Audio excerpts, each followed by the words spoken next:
지난 시간에 이어서 바울이 이제 어떻게 보면 8장, 9장은 뭐 갑자기 구제와 관련된 내용이 들어온 것처럼 보이지만 뭐 내용상으로는 그렇게 보인다 할지라도 그 핵심적인 내용은 그 모든 것들이 하나님의 영광과 관련된 것이고 또 그리스도인의 삶, 즉 어떻게 하나님께 영광을 돌려야 되는가에 대한 삶과 연결되는 그러한 부분들로서 바울의 권면이 이어졌습니다. 10장으로 넘어와서는 우리가 지난주에 살펴본 것처럼 다시 한 번 더 하나님의 말씀대로 사는 것이 그럼 무엇인가? 우리가 어떤 권위를 인정하고 또 누구 앞에 복종하며 순종하며 나아갈 것인가에 대한 부분들을 살펴보았습니다. 그럼에도 불구하고 여전히 바른 말씀들이 가리워지는 것에 대해서 바울은 상당히 경계하고 있고 안타까워하고 있고 또 반면에 그렇기 때문에 고린도 교인들이 분별력을 가지고 바른 말씀을 잘 분별할 수 있기를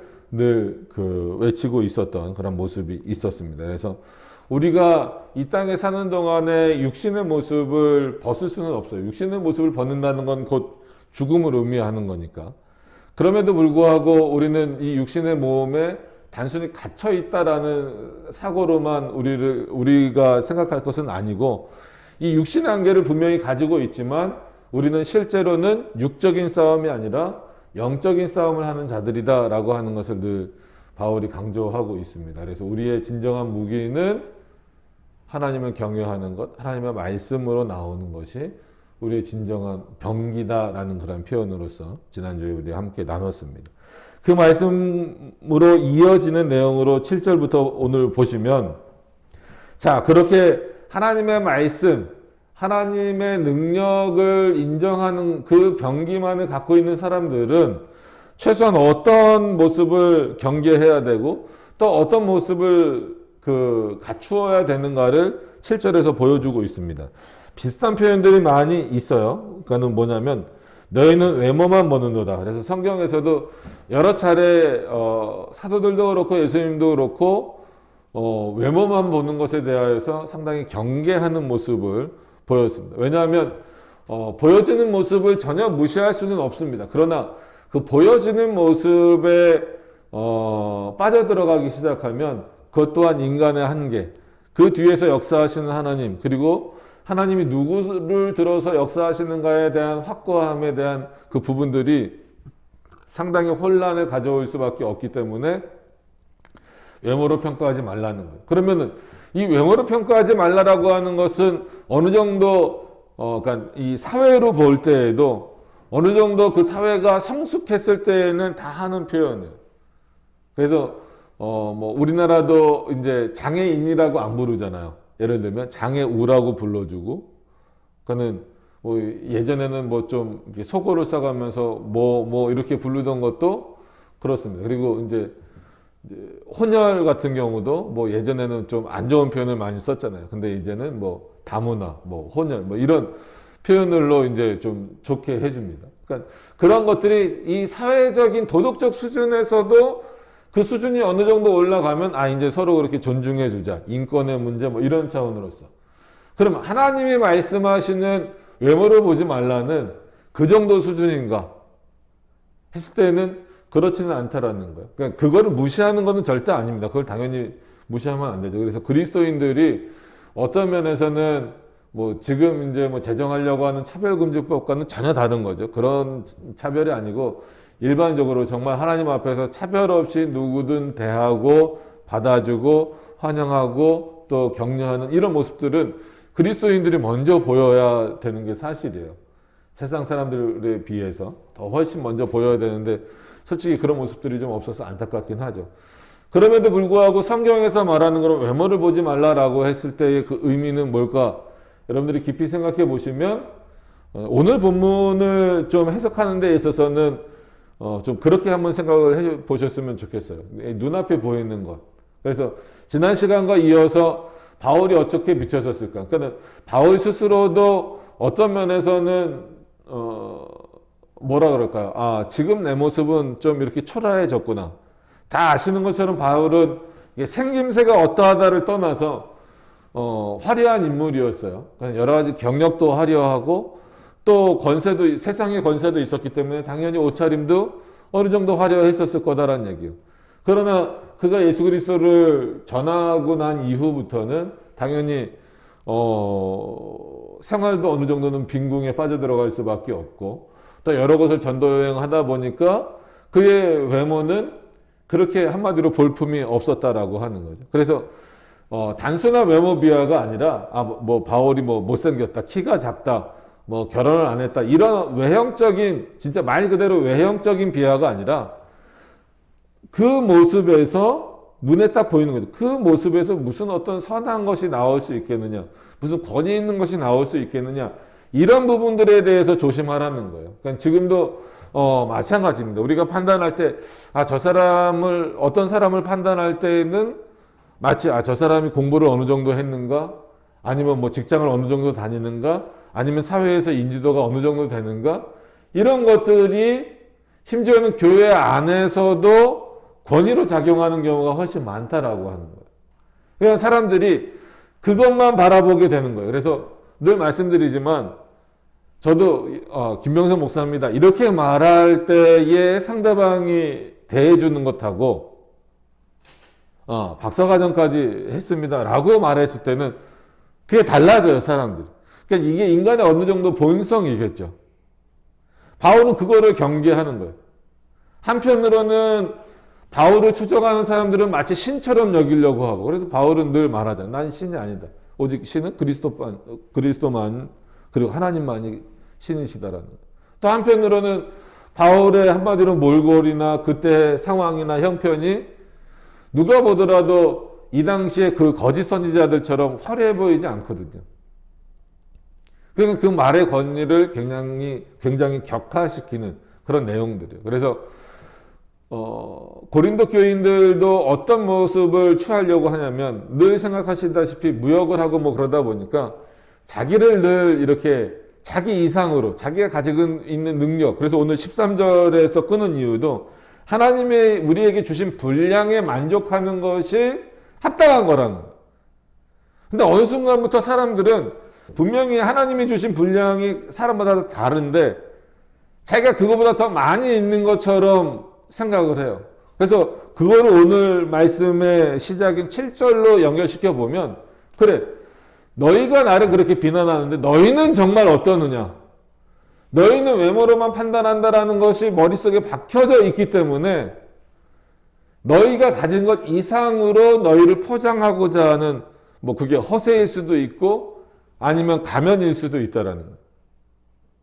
이게 그리스도 앞에서 온전한 것이냐라는 거예요. 지금 도덕적으로 이게 옳으나 아니냐를 말하는 게 아니라 도덕적인 수준은 이미 뛰어넘어야 된다고 늘 말씀을 드렸습니다. 왜냐하면 이어지는 문장이 그거예요. 너희는 외모만 보는도다. 만일 사람이 자기가 그리스도에게 속한 줄을 믿을진대. 만약에, 바울도 당연히 그렇지만 너희 고린도 교인들도 그리스도를 믿는다라고 말하고 내가 그리스도 안에 속했다라고 말하지 않느냐. 그렇다라고 한다면 어떠해야 되냐면, 그렇게 그리스도에게 속한 줄로 믿을진데 자기가 그리스도에게 속한 것 같이 우리도 그런 줄을 자기 속으로 생각할 것이다. 외모를 보지 말라는 거예요. 가면을 씌우거나 가면을 쓰거나 하지는 말라는 거예요. 내가 그리스도에 속해 있다라고 하는 것을 믿는다라고 한다면 저 사람도 그리스도에게 속해 있다라고 하는 것을 믿으라는 거예요. 그 얘기는 뭐냐면 그 사람을 실제로 외모로만 판단해서는 안 된다라는 거예요.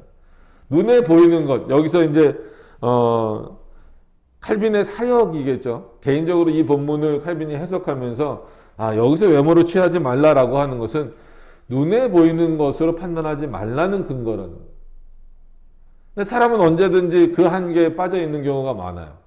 그래서 그리스도인이라고 한다면 내가 그리스도에게 속했다라는 의미가 뭘까요? 세상의 지혜와 지식, 편견, 이런 모든 것들을 버리라는 거예요. 그러니까 이거를 오해해서 지금 말하는 그렇기 때문에 예를 들어서 동성애도 다 받아들이고 모두 받아들이고 그런 의미는 절대로 아닙니다. 하나님의 말씀에 근거해서 그의 말씀으로 인하여서 모든 것이 판단되어지고 준비되어지고 또 그것에 온전히 근거하여서 살아가는 그런 모습이 그리스도 안에 있는 모습이고 그리스도를 기쁘시게 해드리는 모습인 거지. 그 외의 내용들로 우리를 오염시키지 말라는 거예요. 근데 수많은 사람들이, 고린도 지역 사람들도 마찬가지지만 지금도 수많은 사람들이 그리스도 안에 있다라고 스스로 말하면서도 자기가 가지고 있는 기억들 아니면 뭐 경험들 이런 것들로, 기준들 이런 것들로 인하여서 판단하기 시작하는 거예요.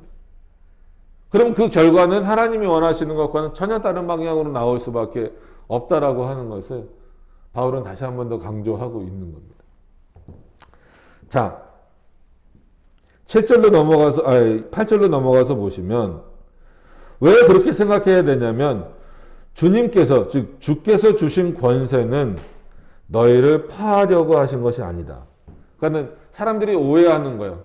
계속해서 말씀을 드린 것처럼 바울의, 물론 뭐 직접 이제 대면에서 전할 때도 뭐 약하다라고 표현을 했지만 어쨌거나 하나님의 말씀을 증거하는 내용이고, 또 글을 보면 마치 고린도 지역 너희들은 다 잘못됐어, 문제가 있어, 그렇기 때문에 너희들은 한마디로 하나님의 앞에 형벌을 받을 거야, 아니면 너희들은 없어질 거야, 뭐 이런 것처럼 비춰질 수 있다라는 거예요. 그러나 하나님이 세우신 권세는, 또 그 권세로부터 말미암아 주어지는 내용들은 우리를 흩어 놓으려고 하는 게 아니라는 거예요. 교회를 파하고 흩어 놓게 하는 것은 누구 하는 역할입니까? 거짓 선지자들의 역할이고 그리스도에게 속하지 않은 자들의 모습이다라는 거예요. 말 그대로 외모를 보는 자들의 모습이다라고 하는 거예요. 오히려 하나님으로부터 주어진 권위를 갖고 있는 자들을 통하여 전해지는 말씀은 교회를 파하려고 하는 것이 아니라 오늘 말씀대로 뭐예요? 8절처럼 너희를 파하려고 하신 것이 아니요 세우려고 하신 것이다라는 거예요. 여러분, 하나님이 주신 권세를 가지고 교회를 세우는 것은 마땅하고 당연한 일입니다. 우리가 진리를 아는 이유도 뭐예요? 교회를 파하려고 하는 게 아니잖아요.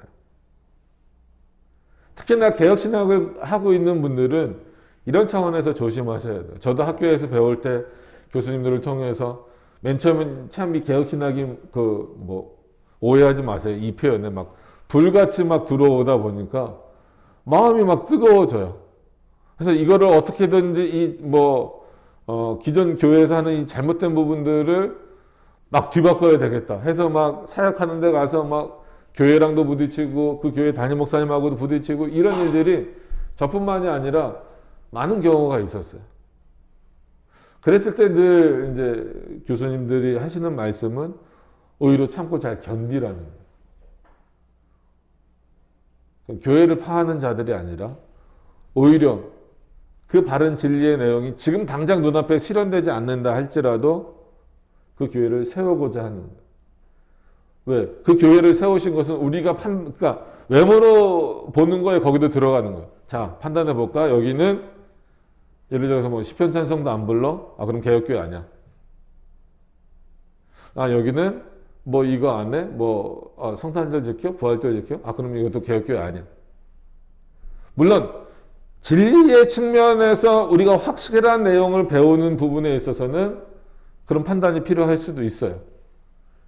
그러나 그거를 일괄적으로 어느 순간에 단 한 번에 모든 것을 적용해 나갈 수는 없다라는 거예요. 바울도 그걸 알아요. 그러니까 오히려 고린도 교인들이 이 편지를 받았을 때는 지금은 우리가 이 수준에 못 미치는데 우리 나름대로는 열심히 하려고 하는데 지금 바울의 이 편지 내용을 보니까 우리는 이 편지 내용이 한참 못 미치게 살고 있는데 그럼 우리는 다 잘못된 건가? 그럼 우리는 모이지 말아야 되나? 이런 마음을 가질 수 있다는 거죠. 그랬을 때 바울이 하고 있는 이 내용은 뭐냐면 그렇지 않다라는 거예요. 너희의 잘못을 분명히 지적하고 있지만 그것 때문에 너희가 흩어지라는 얘기가 아니라는 거예요. 오히려 더 견고하게 자기 자신을 그 말씀의 근거에서 돌이켜보고 무엇이 더 옳은 것인가, 무엇이 더 하나님 앞에 올바른 것인가. 하나님 앞에서 정당성을 찾기는 참 애매하죠. 그러니까 하나님의 말씀이 정당한 거고 그 정당한 하나님의 말씀대로 살지 못하는 그 부분들에 대해서 계속해서 고쳐나가고 변화되어지고 그 길로 나아가도록 그게 세워지는 거예요. 여러분, 교회가 세워진다라는 게 뭘까요? 그냥 단순히 건물? 아니면 안에 인테리어? 아닌 거죠. 아니면 그냥 우리가 생각하기에 완벽한 성도? 여러분, 완벽한 성도나 완벽한 신자는 이 땅에 있을 수가 없어요. 제가 설교할 때 주로 참고하는 게 칼빈 주석이지만 칼빈이라는 사람을 신격화하지는 않습니다. 왜? 칼빈도 연약하고 부족한 인간이기 때문에 그래요. 오늘 우리가 바울 서신을 보고 있습니다. 바울의 직접 쓴 편지를 보고 있어요. 그럼에도 불구하고 바울을 신이라 여기지는 않는다라는 거예요. 그도 여전히 부족하고 하나님의 은혜가 필요한 자들이에요. 즉 완전성을 찾으라고 하는 게 아니에요. 교회를 세워나간다라고 하는 것은 그 지향점, 바라보는 점은 분명하죠. 하나님의 말씀, 하나님의 명령, 그리고 그리스도가 머리 대신 그 교회로 온전히 세워져 가기를 향해서 계속해서 나가는 거예요.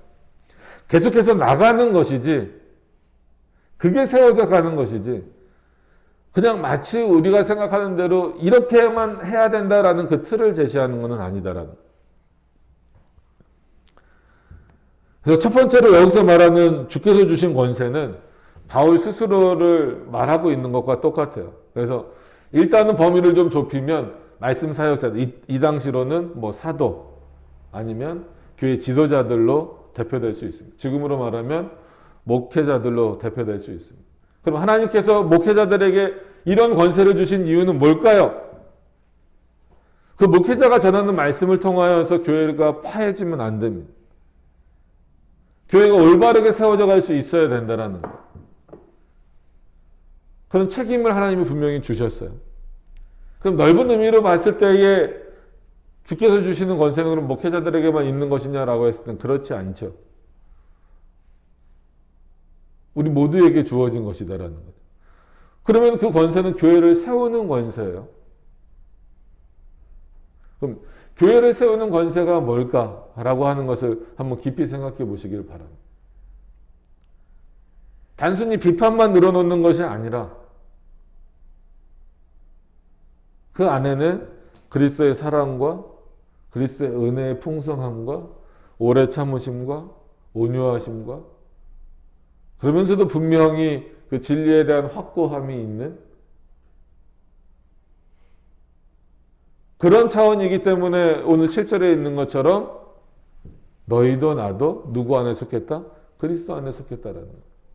그리스도 안에 속했다라고 하는 이 확고함이 없이는 사람은 다 어떻게 될 수밖에 없다라는 거예요. 외모를 판단할 수밖에 없다라는 거예요. 오히려 외모를 판단하기 시작하면 교회는 파해지는 경우가 많아요. 흩어지는 경우가 많습니다. 그래서 우리가 고린도전서 초반에도 그 고린도 교회의 문제점 중에 하나가 뭐예요? 마치 여러 파벌이 있듯이 너는 뭐 게바파, 너는 아볼로파, 너는 예수파 어떻게 한 교회 안에서 그리스도의 한 지체라고 하면서 이렇게 나눠질 수 있느냐는 거예요. 이건 인원수와 상관없습니다. 교회 크기와도 상관없습니다. 모든 교회는 다 하나님 앞에서 그리스도의 지체로 살아가는 것이어야 된다는 거예요. 그렇기 때문에 그리스도에게 속했다. 그리고 그리스도에게 속한 자들에게 주어지는 권세가 무엇이다? 즉 교회를 세우는 것이다 라고 하는 이 내용은 굉장히 중요한 의미를 우리들에게 주고 있다는 거예요. 그런 차원에서 외모를 보지 않고 더 나아가서 뭐라고 말합니까? 교회를 파하려고 하신 것이 아니요 세우려고 하신 것이니 내가 이에 대하여 지나치게 자랑하여도 부끄럽지 아니하니라. 뭘 자랑할 거냐는 거예요. 여러분, 저와 여러분들이 그리스도인이에요. 하나님 우리를 창세전에 택하여 주셨어요. 여러분, 예정론은요, 지식으로만 가지고 있으면 안 됩니다. 저와 여러분들의 삶 속 깊이 들어와 있어야 돼요. 그러지 않으면 우리의 신앙은 자칫 잘못하면 신념이 돼버려요. 한 2년 전쯤에 저기 이제 그 지하 방 한 칸에서 예배 드릴 때 그때는 이제 아마 마가복음을 설교하면서 그랬을 거예요. 제목이 저는 기억이 나는데 여러분들은 잘 기억을 못 하시겠죠. 신앙인가 신념인가에 대한 부분에 대해서 설교를 한 적이 있어요. 여러분 올바른 그 신앙관을 갖고 있지 않으면 자칫 잘못하면 내 신념을 신앙처럼 오해할 수가 있다라는 거예요. 그런 차원에서 우리가 뭘 자랑해야 될 것이냐라고 했을 때에는 뭘 버려야 할 것인가에 대한 부분들도 동시에 생각해야 된다는 거예요. 지금 솔직한 얘기로 바울에게 있어서는 굉장히 자랑할 거리가 많았죠. 가말리엘 문화생, 나는 태어나면서 로마인, 뭐 이런 어떤 자랑거리가 굉장히 많았어요. 나는 율법학자. 그러나 그가 그리스도를 알고 난 이후에는 그가 뭐만 자랑하겠다라는 거예요? 그리스도를 아는 지식만 자랑하겠다라는 거예요. 그리스도께서, 하나님께서 그에게 주신 권세가 교회를 세우는 권세다라고 했을 때에는 나는 이 권세만을 자랑하고 이 권세를 나에게 주신 것에 대하여서 기뻐하고, 여기 표현해도 지나치게 자랑하여도, 이건 마치 반복적이면서 굉장히 강하게 표현한다 할지라도 그건 부끄러운 일이 아니더라는 거예요.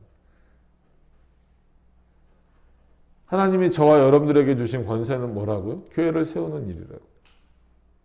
다시 말해서 저와 여러분들이 이 땅에 존재하는 이유도 하나님의 교회를 세워나가기 위한 겁니다. 교회를 파하려고 하는 자들이 되지 마세요. 다시 말씀드리지만 교회를 파하려고 하는 자들은 외모를 보는 자들입니다. 눈에 앞에 보이는 것으로 판단하는 자들. 교회를 세우는 자들은 어떤 자들이요? 오히려 자신을 비우고 하나님의 말씀으로 가득 채워나가는 거예요. 내가 그리스도에게 속했다라고 하는 그 확실함과 더불어서 하나님 창조 전에 우리를 택하여 주셨음을 믿는 그 온전한 신앙 고백. 그런 차원에서의 신앙 고백이 굉장히 중요하다라는 겁니다. 지금은 이 교리의 내용이 우리에게 확고히 있어서 참 은혜의 시대인 거죠. 그러나 그 신앙 고백의 내용은 어느 시대나 똑같습니다. 그리스도를 구주로 고백하고 그리스도를 구주로 고백하는 자들은, 그리고 그를 영원한 중보자로 고백하는 자들은 당연히 그분 앞에 자신을 비울 수밖에 없어요. 자신을 비운다라는 것은 내 것이 없다라는 거예요. 여기서 아무리 자랑한다 하더라도 결국은 이거는 바울의 일이 될 수 있잖아요. 여러분 생각을 잘 하셔야 됩니다. 지금 바울의 말이 진짜 입으로 전해지는 설교든 아니면 편지든 이 모든 내용들이 그만둬라. 바울이 전하는 표현이든 아니면 전하는 글이든 이 모든 내용들이 교회를 세워나가는 일이다라고 했을 때에는 결국은 보여지는 것은 또 누가 보여요? 바울이 보일 수밖에 없잖아요. 그랬을 때 바울은 그것을 열심히 자랑하는 것이 부끄러운 것이 아니다라고 했어요. 그럼 그걸 어떻게 이해해야 될 것인가에 대해서는 절대로 바울이 드러나지 않는 방식이에요. 바울 스스로가 생각할 때에 이 모든 권세를 주께서 나에게 주셨지만 내가 드러나지 않는 방식의 일이라는 거예요. 이게 우리의 모습이어야 돼요. 목회자들의 모습이어야 되고 성도들의 모습이어야 돼요. 오직 우리가 속한 그리스도만이 드러나는, 그의 말씀만이 드러나도록 일하는 방식이다. 그렇기 때문에 오늘 바울이 마음껏 자랑해라, 부끄러운 것이 아니다라고 말하는 이유는 자기를 자랑하는 것이 아니기 때문에 그렇습니다.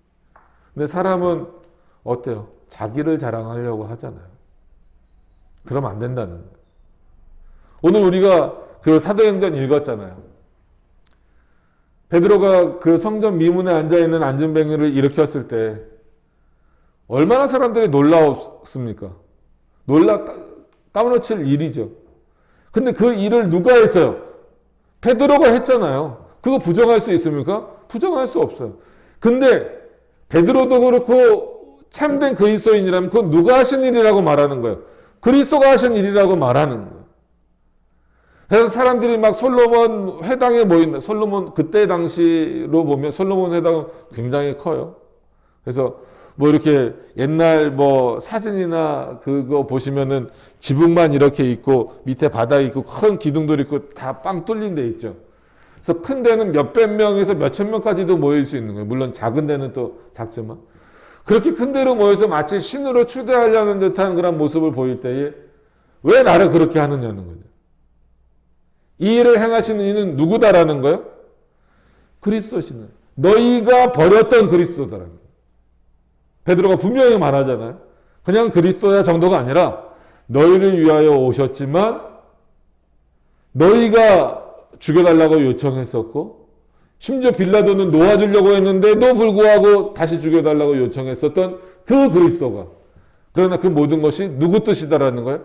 하나님 뜻으로 인하여서 그리스도가 죽으시고 부활하시는 이 선포의 내용, 이 신앙 고백의 내용이 베드로에게서 나오는 거예요.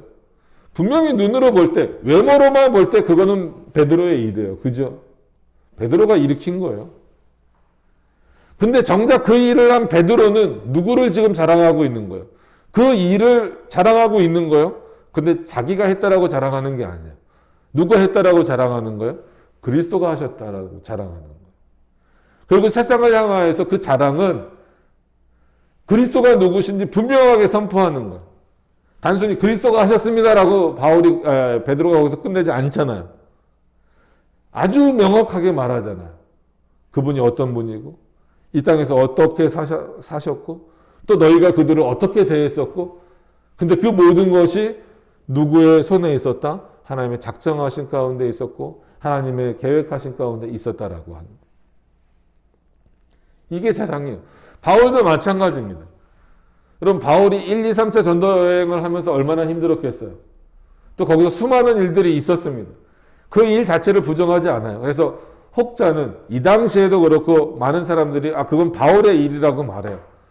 한편으로는 부정할 수 없죠. 바울의 일인 거 맞습니다. 그러나 바울 스스로는 단 한 번도 그거를 자기의 일이라고 말하지 않았다라고 하는 거예요. 그러니까 자기 안에서 생겨나는 그런 편견들, 경험들, 이런 것들을 배제하고 오직 그리스도만 드러나도록 하는 일.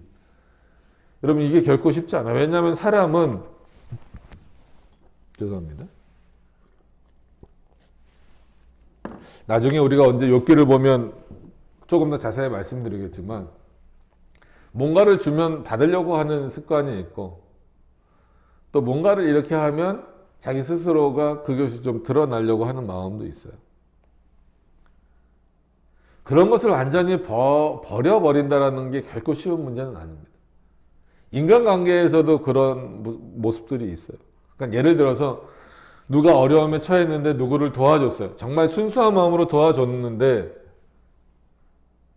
그럼 순수한 마음으로 도와줬으면 그냥 도와준 것으로 끝나야 되는데, 사람은 솔직히 어떤 마음이 드냐면 순수한 마음으로 도와줬어도 그 도움을 받은 자, 내 도움을 받은 자가 나에게 참 감사합니다.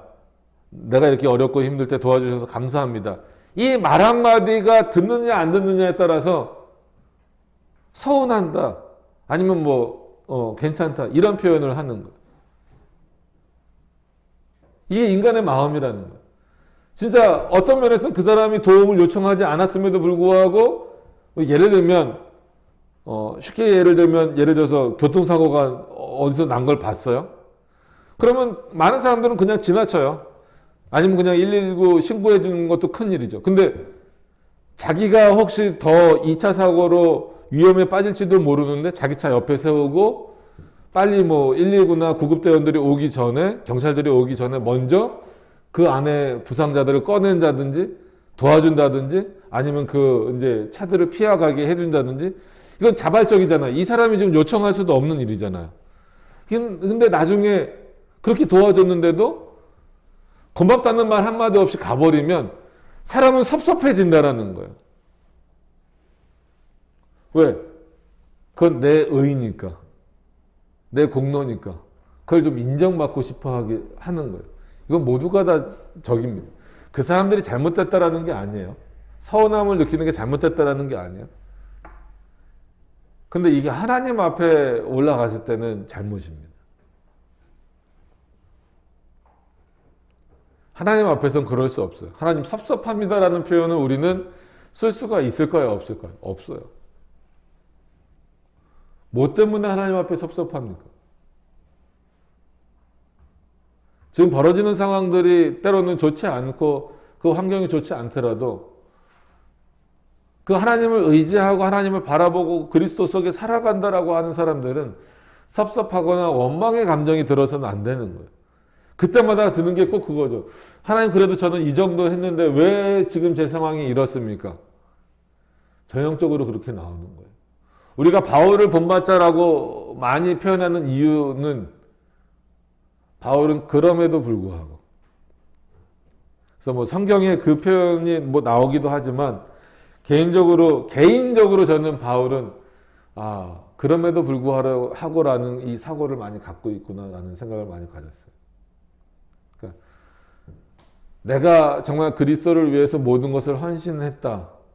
그러나 그럼에도 불구하고 그가 나에게 눈에 보이는 그 외모로 보이는 것을 취하거나 주시지 않는다 할지라도 나는 그로 인하여서 감사하고 그만 자랑할 것이고 그만 의지할 것이고 그만 바라보며 나아갈 것이다라고 하는 이 신앙이다. 왜냐하면 오늘도 생각해 보세요. 바울이 어떤 인물인데, 여러분이 만약에 바울처럼 살다가, 그러니까 예전에 바울의 모습처럼 살다가 지금 바울의 모습이 됐다고 생각을 해보세요. 그럼 우리는 그 생각을 많이 해요. 내가 어떤 사람이었는데, 내가 뭐 했던 사람이었는데. 바울이 외모 비하를 당할 수 있는 그런 사람이 아닙니다. 그러니까 잘생기고 못생기고가 아니라, 여러분, 권세 있는 사람들의 뭐 잘생기고 못생긴 거를 따져요? 아니잖아요.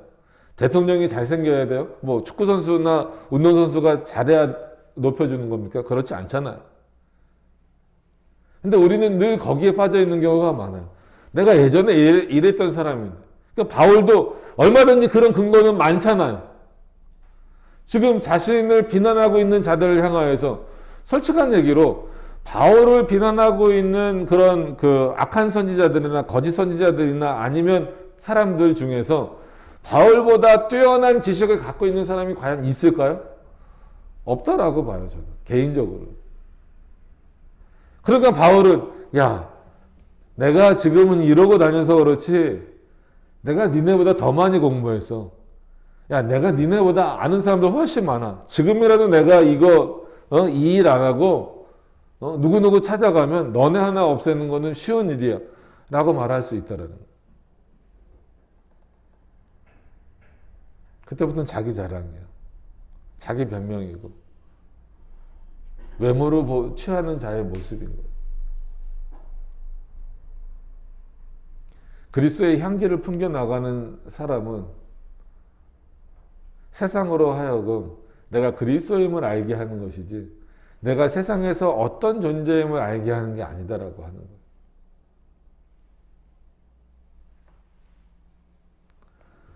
자, 이어서 9절 말씀으로 나가서 그런 차원에서 그리스도가 저와 여러분들에게 주신 권세는 어떤 권세라고요? 교회를 세우는 권세. 그 세우는 권세를 열심히 자랑하시길 바랍니다. 9절에 이는 내가 편지들로 너희를 놀라게 하려는 것 같이 생각지 않게 하려 합니다. 바울이 다시 한 번 더 말하는 거예요. 놀라지 않게 한다라는 게 뭐예요? 이 얘기를 듣고 너희가 다 도망가지 않았으면 좋겠다라는 거예요. 너희가 마치 죄악 가운데 빠져서 교회로 다시 그럼 나는 이런 거죠. 이 말씀을 듣고 바울이 전하는 내용을 듣고 더 올바르게 하나님을 섬기려고 애쓰려고 하는 자들이 있는 반면에 간혹 그런 경우가 있어요. 그래? 난 이 말씀에 미쳐보니까 나는 한참 멀었네? 그럼 나는 교회 못 나가겠다. 이런 내가 어떻게 교회를 나가? 그런 사람들도 있어요. 바울이 지금 표현하는 거예요. 아까 말한 그 8절의 말씀의 연장선입니다. 만약에 이 편지를 듣고 너희가 놀라고 만약에 이것 때문에 그리스도를 오히려 더 떠나게 돼버린다면 그건 이 편지의 목적을 모르는 것이더라는 거예요. 이건 오히려 너희를 단순히 놀라게 하려고 하는 것이 아니라 너희를 더 좋은 방향으로 그리스도가 기뻐하시는 방향으로 이끌어가기 위한 그런 내용이다라고 하는 것을 지금 바울은 분명히 하고 있어요. 그래서 10절에 저희 말이 바울이 그렇게 말한다는 게 아니죠. 저희 말이 그 편지들은 중하고 힘이 있으나 지난 시간에 살펴본 거죠. 그 몸으로 대할 때는 약하고 말이 시원치 않다 하니. 이런 평가를 참 나는 많이 듣는다. 그러면 여러분 바울이 표현도 굉장히 직접 대하는 표현도 강해요. 그런 인물이에요. 그런데 왜 이렇게 평가를 할까요? 그리스도 안에 속했다라고 하는 마음과 사랑의 마음이 있고 또 그 연약한 자들을 향한 그 권면의 내용이 있기 때문에 오히려 대면하여 볼 때는 약하게 좀 이렇게 뭐라 그럴까요? 수위를 좀 낮춰서 그 수준에 맞춰서 전하고 있는 것이고, 편지는 어떤 그 대상을 향하여서 분명한 것을 밝혀야 되는 내용이기 때문에 강해 보일 뿐인 거지.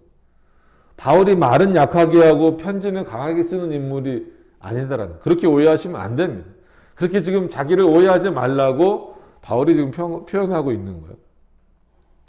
어떤 면에서는 바울의 글이나 바울이 전할 때의 그 표현이나 같습니까? 틀립니까? 같다라고 하는 거예요. 그걸 오해하지 말라는 겁니다. 근데 많은 사람들이 이렇게 오해하고 있다라는 거예요. 그래서 11절에 이런 사람은, 이렇게 생각하는 사람은 우리가 떠나 있을 때에 편지들로 말하는 자가 어떠한 자이면 함께 있을 때에 행하는 자도 그와 같은 자인 줄 알라. 바울이 말하고 있는, 이렇게 오해하고 있는 사람들에게 내가 다시 말한다. 편지가 이렇게 강하고 하다면 내 행함도 결코 이 강함과 떨어지지 않는다라는, 분리되지 않는다라는 것. 너희가 오해하지 말았으면 좋겠다라는 게 지금 바울의 표현입니다. 뒷부분을 좀 더 말씀드려야 돼서 12절로 넘어가서 보시면 우리가 어떤 자기를 칭찬하는 자로 더불어 감히 짝하며 비교할 수 없노라. 여러분, 세상에 어떤 것으로 서로 칭찬하고 서로, 그러니까 우리가 그리스도 안에서 교제를 나누고 그리스도 안에서 그를 높여주는 거하고 세상의 일들로 그들을 칭찬하는 거하고는 전혀 다른 부분입니다. 근데 사람들은 그것과 짝하길 좋아하는 거죠. 세상에서 인정받는 사람들하고 짝하기를 좋아하는 거예요. 그러니까 고린도 교회 안에 파가 생길 수밖에 없는 거예요. 아, 내가 저기 들어가면 인정받을 수 있다. 내가 저기 들어가면 저 사람들이 나를 좋게 봐줄 수 있다라는 거예요. 그러니까 다시 보셔도 우리가 어떤 자기를 칭찬하는 자로 더불어 감히 짝하며 이거를 비교할 수 없다. 이런 말, 지금 내가 전하는 말은 이런 것과는 비교될 수 없다라는 거예요. 그러나 저희가 자기로서 자기를 헤아리고, 이게 문제라는 거죠. 우리가 쓰는 말 중에 자아도취 뭐 이런 표현 있잖아요. 그죠? 예전 백설공주처럼 거울아 거울아 누가 이 세상에서 제일 이쁘니, 너가 제일 이쁘다. 스스로 자기 만족이잖아요. 그런 것처럼 자기로서 자기를 헤아린다. 그러니까 이거는 자기 자신이 자기를 돌아본다, 이런 어떤 그런 의미도 있겠지만 세상 것들로 판단되어지는 거죠. 세상의 내용들로 나를 판단해 보니까 나는 괜찮은 사람이야. 이 정도면 훌륭한 사람. 뭐 예를 들면은 평균적인라는 게 있잖아요. 뭐 키를 봐도 나는 그래, 난 평균 이상이야. 어떤 뭐 성적을 봐도 난 평균 이상이야. 이 정도면 나는 잘하고 있지. 물론 움츠러들 필요는 없어요. 그리스도인들이 특히나 살아가면서 세상의 문제들로 인하여서 뭔가 좀 부족하다고 하더라도 그거를 가지고 평가절하하면 안 됩니다. 그래서 예전에 이제 학생부나 청년부를 맡았을 때 신앙의 문제와 상관없이 어떤 애들은 굉장히 당당해요. 뭐 좋은 대학 다니고 아니면 좋은 고등학교 다니고 그러면 교회에서도 막 당당해요. 당당해. 그게 왜 그런지 모르겠어요. 그게 한국만 그런 건지 아니면, 근데 오늘 바울의 글을 보면, 이 편지 내용을 보면 한국만의 문제는 아닌 것 같아요. 근데 교회 안에서 왠지 좀 주눅 들고 뭐 이런 사람들 보면 청년들로 한정시켜 보더라도 좀 이제 좋지 않은 대학, 아니면 아예 대학을 못 갔거나, 지금은 뭐 대학이 워낙 많아서 그렇지만 뭐 고등학교도 뭐 인문계니 실업계니 막 이걸로 막 나눠서 판단하고, 그런 사람들은 왠지 좀 주눅이 들어있는 것 같고, 그런 모습을 보면서 굉장히 안타까웠어요. 이게 작년으로 넘어가면서도 마찬가지예요. 신앙의 차원이 아니라, 여러분 그리스도인들은요, 다른 사람을 이렇게 짓누르는 교만함이나 이런 차원이 아니라, 그리스도가 나를 택하여 주셨다, 부족하고 연약하지만 나에게 은혜를 주신다라는 차원에서 당당함이 있어야 돼요. 감사함이 있어야 돼요. 여러분 자존감 얘기 많이 하는데, 그리스도인들의 자존감은 어디서부터 나와야 돼요? 자기 안으로부터 나오면 안 돼요. 눈에 보이는 것으로부터 나오면 안 된다라는 거예요. 그리스도가 나와 함께 계신다라는 것이 그리스도인들의 자존감을 높이는 가장 큰 핵심적인 내용이다라는 거예요. 근데 여전히 그리스도 앞에 있고 그 하나님 앞에 예배드린다라고 모여있는 교회 안에서조차도, 예배당 안에서조차도 그 자존감의 모습이 눈에 보이는 것으로 세상의 기준으로 판단되어진다라고 한다면, 그거는 그리스도에 속한 자의 모습이 아니다라는 거예요. 근데 얼마나 그런 판단들이 지금도 많습니까? 스스로도 그렇게 부끄러워하고 외부에서 보기도 그렇게 판단을 하기 시작을 하는 거죠. 그래서 자기로서 자기를 헤아리고 자기로서 자기를 비교한다는 거예요. 그죠? 서로 비교하는 거예요. 왜 저 사람은 잘 됩니까? 여러분 그리스도인들 그런 말 하면 안 돼요. 우리는 그리스도 안에서 다 잘된 자들이에요. 왜요? 우리에게 뭐가 주어졌습니까? 영원한 생명이 주어졌잖아요. 천국의 시민권이 주어졌잖아요. 뭐가 더 잘 돼야 됩니까? 이 땅에서는 분명히 하나님 주신 분량이 있어요. 그걸 그냥 인정하면서 받아들이면서 사는 거예요. 왜 저 사람에게 더 많은 것을 주셨습니까? 라고 말하면 그건 월권이나 마찬가지예요. 우리가 달란트 비유에서도 많은 사람들이 계속 의문을 갖는 게, 왜 이 사람에게는 5달란트, 3달란트, 1달란트를 줬는가에 대한 것을 자꾸 찾으려고 그래요. 답이 있습니까 거기에? 없어요. 그건 주인이 주고자 하는 거에게 주는 거예요. 자기 분량인 거예요. 근데 사람들은 그거 갖고 비교하기 시작하는 거예요. 왜 나는 이렇습니까? 그러니까 그 자기로서 자기를 비교하는 일이 생기니까 하나님 앞에서 기쁨과 감사와 영광과 또 그 은혜와 이런 것을 생각하기 이전에 나는 왜 이렇습니까가 나오는 거예요. 그게 판단의 근거와 기준이 돼버리는 거예요. 그러니까 뭐라고 말해요? 그렇게 하니 너희는 지혜가 없다. 여기서 지혜가 없다라는 그 지혜는 뭐겠어요? 단순한 세상의 지식이 아닌 거죠. 하나님의 말씀이 없다라는 거예요. 너희가 아무리 너희 스스로 가면을 쓰고 마치 내가 올바른 그리스도인 것처럼 살아간다 할지라도, 자기가 자기를 헤아리고 판단한다는 거잖아요. 자기가 자기를 비교한다라는 것은 참 지혜, 즉 말씀이 없다라는 거예요. 그러니까 이렇게 행하는 자들은 뭘 스스로 포기하는 거랑 똑같은 거예요. 주께서 우리에게 주신 권세를 포기하는 거랑 똑같은 거예요. 결국은 자기로 자기를 헤아리고 자기로 자기를 비교하는 자들은 교회를 세우는 자들이 아니라 어떤 자들이 될 수밖에 없어요? 교회를 파하는 자들이 될 수밖에 없다는 거예요. 그래서 서로 미워하고 시기하고 질투할 수밖에 없잖아요.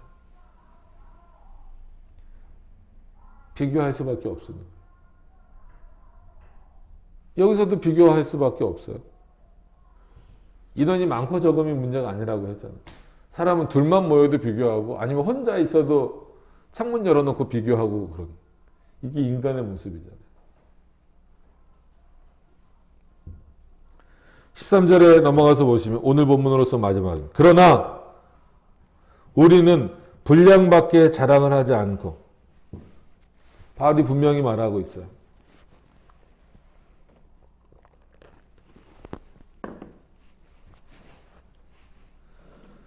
바울에게 주어진 분량이 분명히 있다라는 거예요. 바울이 그거 알기 때문에 오히려 교만해서가 아니라 다른 사람들에게 자기처럼 살아라, 나처럼 살아라고 말하지 않아요. 그러니까 바울이 그러죠. 나를 본받으라. 바울을 본받으라는 게, 그러면은 바울은 결혼도 안 했잖아요. 어떤 일정한 집도 없잖아요.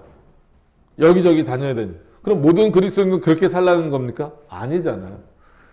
어떻게 그리스도를 고백하고 있는지, 어떻게 그리스도인답게 살아가고 있는지, 어떻게 말씀을 이해하고 받아들이고 있는지를 본받으라는 거지. 바울의 외형을 본받으라는 거 아니잖아요. 그런 차원에서 바울은 나랑 똑같은 분량을 가지라고 말하지 않습니다. 그러나 하나님이 각자 주신 분량을 본인이 인지하고 그 분량에 맞게 살기를 원하는 거예요. 그래서 이 본문을 목사만을 높이는 거다 이렇게 생각하시면 안 됩니다. 목사에게 주어진 분량이 있고 성도에게 주어진 분량이 있다라는 거예요. 그러니까 장로교회법이나 이런 것이 우리가 칼빈이 만든 것이다, 아니면 존 낙스가 만든 것이다 이렇게 말하지 않는 그 근거는 성경이 그렇게 말하고 있기 때문이다라고 믿는 거예요. 그래서 하나님께서 그 분량에 따라서 교회 질서대로 주셨기 때문에 목사에게는 말씀을 전할 수 있는 권세, 즉 말씀을 전할 수 있는 분량을 주신 거예요. 성도가 그것을 빼앗으려고 하면 안 된다는 거예요. 반대로 보편 성도들에게 주신 그 분량을 또 반대로 목회자가 빼앗으려고 해서도 안 된다는 거예요. 칼빈은 로마 가톨릭을 그 당시 비판하고 있었으니까, 그러면은 일반 성도들에게 주어진 분량을 빼앗는 내용 중에 큰 게 뭔가요? 성도들로 하여금 말씀을 못 읽게 하는 거잖아요. 그냥 교황주의의 핵심적인 비판의 내용인 거죠. 예를 들자면 그렇습니다. 그래서 우리는 분량밖에 자랑을 하지 않아야 된다. 하나님이 주신 것 이외에는, 여기서 자랑한다라는 것을 오해하시면 안 됩니다. 만족하다는 거예요. 이것만으로 충분하다라는 거예요. 이것을 주신 그리스도를 자랑하라는 거예요. 나는 이 정도 분량이야. 나는 정말 진짜 이런 그 능력을 갖고 있어. 이걸 자랑하라는 게 아니에요. 너네는 요만큼 하나님이 주셨지, 난 이만큼 주셨어. 이걸 자랑하라는 게 아니에요. 오해하시면 안 됩니다. 오직 하나님이 우리에게 분량으로 나눠주신 그 분량의 한계를 따라 하는, 주체가 하나님이에요. 내가 아니에요. 내가 요청해서 하나님 나 이만큼 주세요. 나 이만큼 할 수 있어요. 나 이만큼 할 수 있는데 왜 이거 안 주세요? 라고 말할 수 없다라는 거예요. 하나님께서, 하나님이 주신 분량이라는 거예요. 그렇기 때문에 어떨 때는 저 사람의 분량이 커 보인다라고 하면 그걸 그대로 인정해 주는 것도 어떻게 보면 그리스도인의 순종의 모습이에요. 그리스도에게 순종하는 모습이에요. 그리고 내 분량의 한계는, 각자 분량의 한계는 각자가 제일 잘 알아요.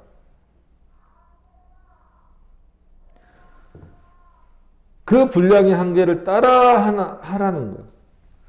여러분, 이 분량의 한계를 알고 있는 자는 비교할 수가 없어요. 그러니까 상대적 비교를 할 수가 없어요. 자기가 자기도 헤아릴 수 없고, 자기가 자기를 판단할 수도 없고, 비교할 수도 없어요. 여러분, 그러면 한번, 죄송합니다. 오늘 좀 목이 많이 말라서. 오래간만에 갑자기 추워지고 히타를 틀어서 그런 것 같아요. 여러분, 한번 어리석은 질문이지만 직접 지금 입을 열어서 대답을 하시라는 건 아니지만 한번 생각해 보세요. 바울이 더 훌륭한 사도입니까? 베드로가 더 훌륭한 사도입니까? 질문 자체가 웃기다라고 말씀을 드렸잖아요.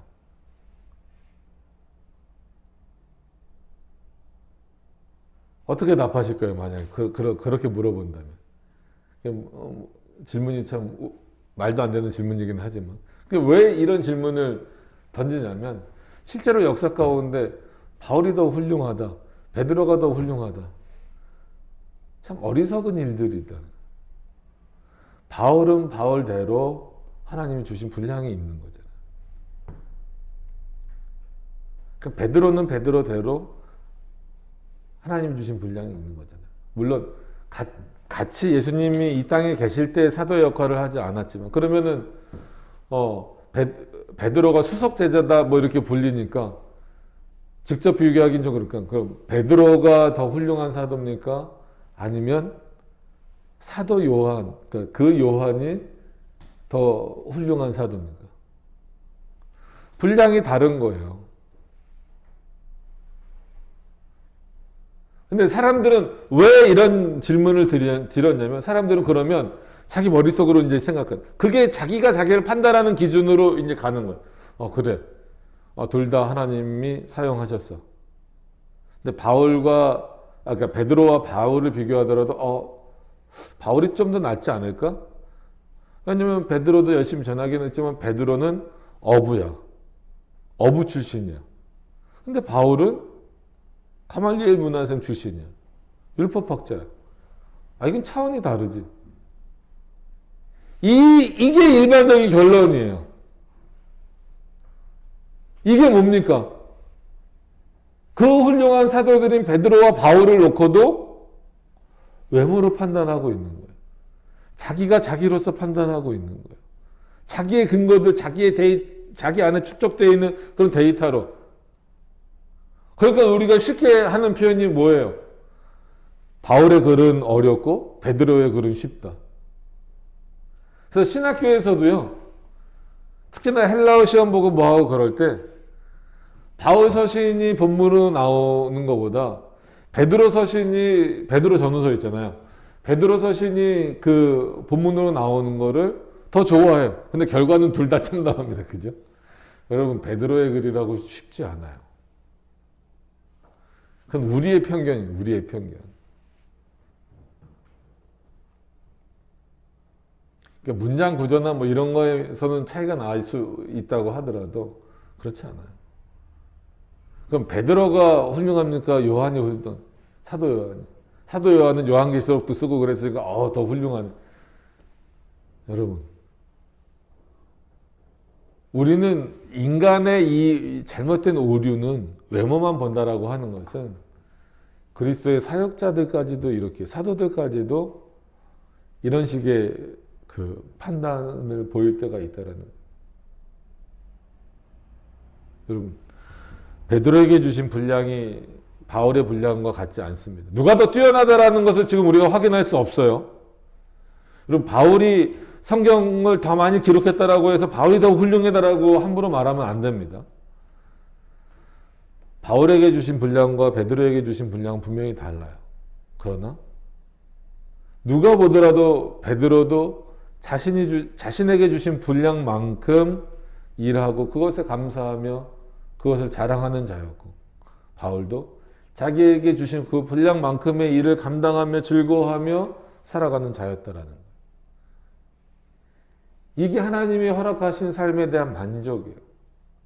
여러분, 그리스도인들은요, 만약에 지금 여러분들 삶에 만족하십니까? 라고 물으면 뭐라고 답해야 될까요?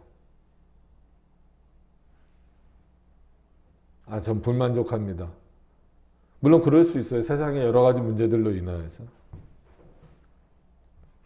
그러나 우리가 그리스도인이라고 한다면, 그리고 내가 그리스도 안에 있다라고 한다면 세상의 어떠함을 떠나서 난 그리스도로 인하여 만족합니다.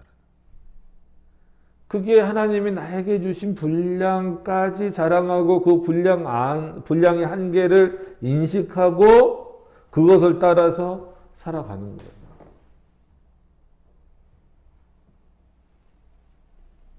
그래서 말씀을 정리하겠습니다. 그 분량의 한계를 따라 하노니 곧 너희에게까지 이르는 것이다. 그럼 바울이 여기서 하고 싶은 얘기는 뭐예요? 내가 너희에게 전하는 것은, 사람들이 또 바울의 사도권은 언제나 늘 문제가 됐다라고 했잖아요. 그러니까 문제가 됐다라는 것은 실제 문제가 있는 건 아니죠. 그죠? 바울의 사도권에 문제가 있습니까? 없어요. 근데 사람들이 자꾸 문제를 제기하는 거죠. 눈으로 보지 못했으니까. 근데 바울은 분명히 그 사도권에 대해서 알고 있잖아요. 내가 너희들에게 이렇게 편지를 보내고 내가 너희들에게 대면해서 말할 수 있는 것은 내 분량까지 하나님이 나에게 허락하셨기 때문에, 그렇기 때문에 내가 너희들에게 어떻게 한다? 간다라는 거예요.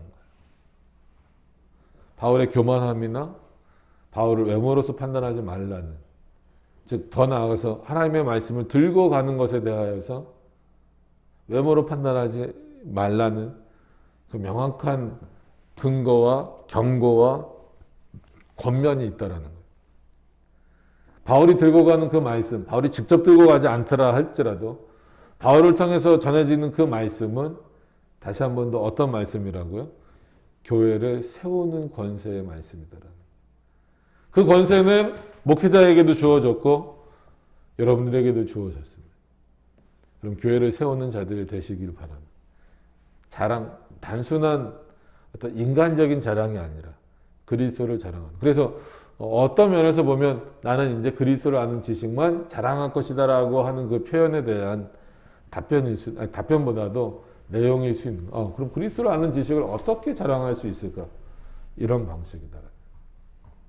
자기가 자기를 판단하는 것이 아니에요. 하나님이 나에게 주신 분량을 알고 또 그가 누구신지를 분명히 인식하고 그가 세우신 교회를 더 견고하게 세워나갈 수 있는 그런 자들이 그리스도의 지식을 자랑하는 자들이다라고 하는 것을 반드시 기억하실 수 있기를 바랍니다. 기도하도록 하겠습니다.